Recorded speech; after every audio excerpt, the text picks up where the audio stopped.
The man standing on her porch was not the same one she remembered. The stranger she'd given her last bit of cornbread and jerky to, months ago on the trail heading west, had been a hollow-cheeked specter wrapped in dust. This man was solid, his shoulders broad beneath a clean canvas jacket, his gaze clear and direct.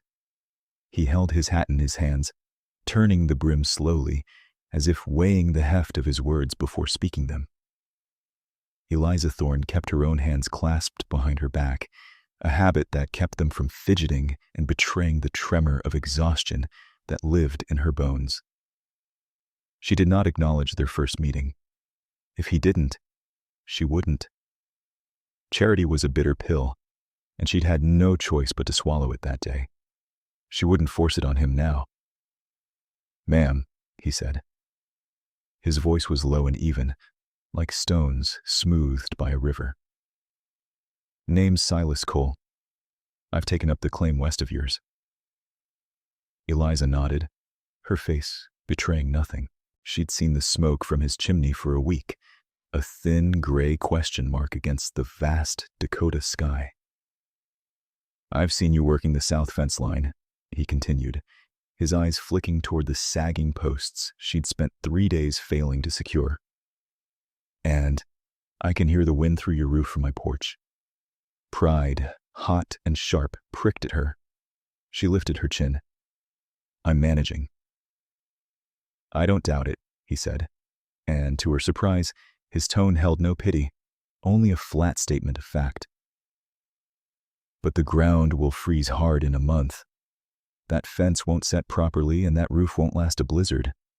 He paused, meeting her gaze without flinching. "I need help clearing the lower 40 of scrub oak before I can plow in the spring. It's two-man work. You're a hard worker. I'll pay you." "I have no need for coin, Mr. Cole." "I'm not offering coin," he corrected gently. "I'm offering an exchange. You help me clear my land and I'll help you set those posts. I'll split you shingles for your roof and see it patched. I'll give you a quarter of my winter stores. Flour, salt pork, beans, a fair trade, work for work." Eliza stared at him, her mind racing. It was not charity. It was a proposal, as stark and practical as the landscape around them. She looked past him, at the relentless expanse of brown grass and the sharp, unforgiving line of the horizon. She thought of her dwindling flour sack, the way her stomach clenched with a familiar ache each evening. He was offering her a winter. He was offering her a chance to keep her claim, her home, the one thing her husband Thomas had left her. She was not a woman to be rescued, but she was a woman who knew a sound deal when she heard one. "All right, Mr. Cole," she said, her voice crisp. "Work for work. When do we start?" He gave a single, decisive nod. "Sun up tomorrow." He didn't offer to shake on it. He simply put on his hat, turned, and walked back toward his own land, his stride long and sure. Eliza watched him go, the cold autumn air raising gooseflesh on her arms. The arrangement was made. Neither of them had smiled. They worked in a rhythm dictated by the sun and the seasons, a silent partnership that unfolded in the vast quiet of the prairie. Eliza would rise before dawn, bank her fire, and walk the half-mile to his claim. She'd find him already there, sharpening an axe or harnessing his placid, powerful draft horse. He would nod, a greeting, and the day's labor would begin. She learned the man through his work. Silas Cole wasted nothing, not a motion, not a word, not a piece of timber. He felled trees with an economy of force that was mesmerizing to watch, each swing of the axe landing with surgical precision. When he spoke, it was to give a necessary direction. "Mind your footing here," or "let's take the other end." He never offered praise, but when she'd mastered the unfamiliar task of snaking felled logs with his horse, He'd simply passed her his canteen without comment, a gesture of acknowledgement that felt more meaningful than a string of compliments. In return for her labor on his land, he would appear at her homestead in the late afternoons. The steady, percussive sound of his hammer on her roof became the new heartbeat of her days. For a week, it was a constant, reassuring presence, a sound of security being built, one nail at a time. It was a sound she hadn't heard since Thomas was alive, but where Thomas's work had been filled with frustrated sighs and muttered oaths, Silas's was a quiet, relentless progress. He worked until the light failed, cleaned his tools meticulously, and left without a word of farewell. One evening, he appeared at her door holding up a freshly dressed rabbit. "Extra," was all he said, placing it on her stoop before turning away. Eliza stared at the offering, a flush of confusion, and something warmer rising in her chest. It was not part of their bargain. She stewed the rabbit with the last of her onions, the savory smell filling her small cabin with a richness it hadn't known in months. The meal was a balm, chasing away the gnawing hunger and the deeper chill of solitude. The next morning, she left a steaming, cloth-wrapped portion of the stew on his porch. When she arrived at his clearing, he nodded at her, a silent confirmation that the transaction was complete. They never spoke of it. Their shared silence was comfortable, but it was her mule who finally broke it. Barnaby was a creature of profound and unshakable opinions, and his opinion on pulling the roots of a particularly stubborn scrub oak was a firm no. Eliza pulled, she cajoled, she cursed the mule's lineage with a fluency that would have made a mule skinner blush. The mule simply planted his feet, drooped his ears, and refused to budge. She was in the middle of a particularly inventive threat involving glue factories when Silas came over, wiping his brow with his sleeve. He didn't laugh, which she was grateful for.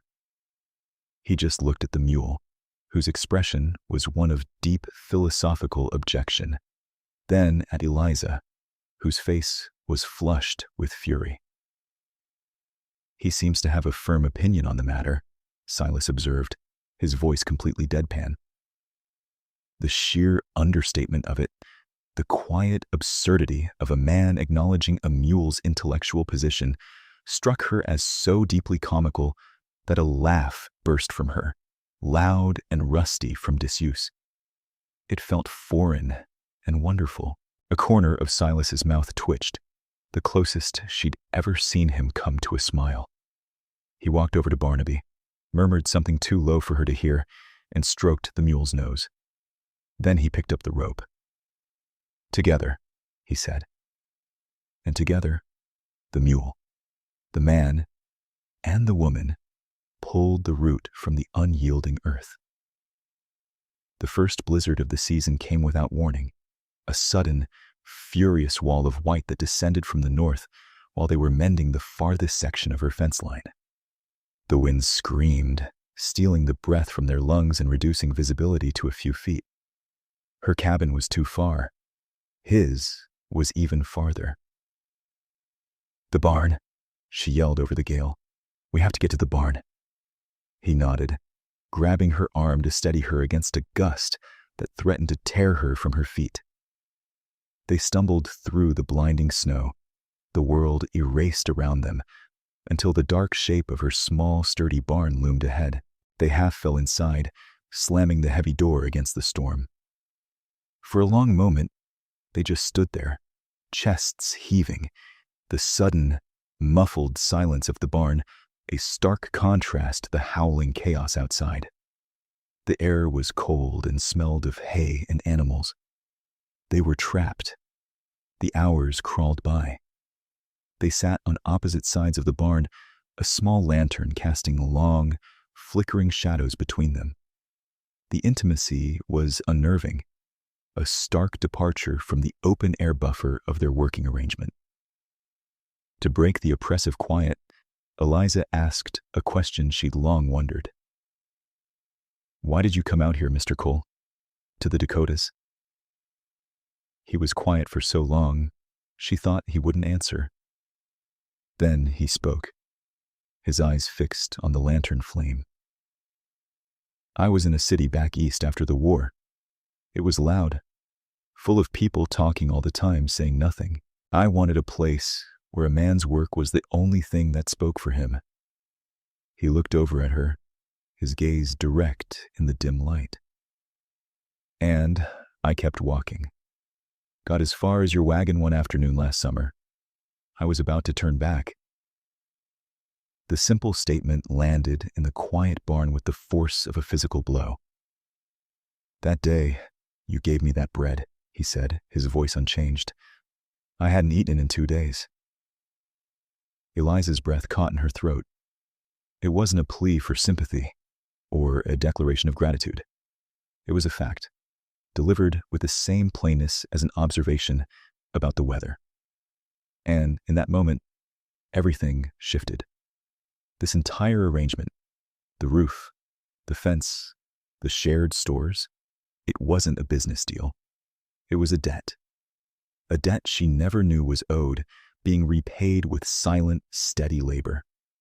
He wasn't helping a struggling neighbor out of pity. He was repaying a kindness that had kept him from turning back, from giving up. The work had been his way of speaking, and she was only now beginning to understand the language. The blizzard raged for a day and a night. By the time it broke, the world was a pristine, silent expanse of white, the sun dazzling on the unbroken snow. The fury of the storm had passed, leaving a profound stillness in its wake. A similar stillness had settled between them, the pretense of their simple arrangement scoured away. As Silas prepared to leave the barn, pulling on his coat, Eliza knew she couldn't let him walk away and pretend nothing had changed. She stood in front of the door. "The work is done, Mr. Cole," she said, her voice steady despite the frantic beating of her heart. "The roof is sound. The fences will hold." She was giving him an out, a chance to return to the clear terms of their original bargain. He simply stood there, his face unreadable in the bright morning light flooding the doorway. He watched her, waiting. He would not make the first move. He would never pressure her,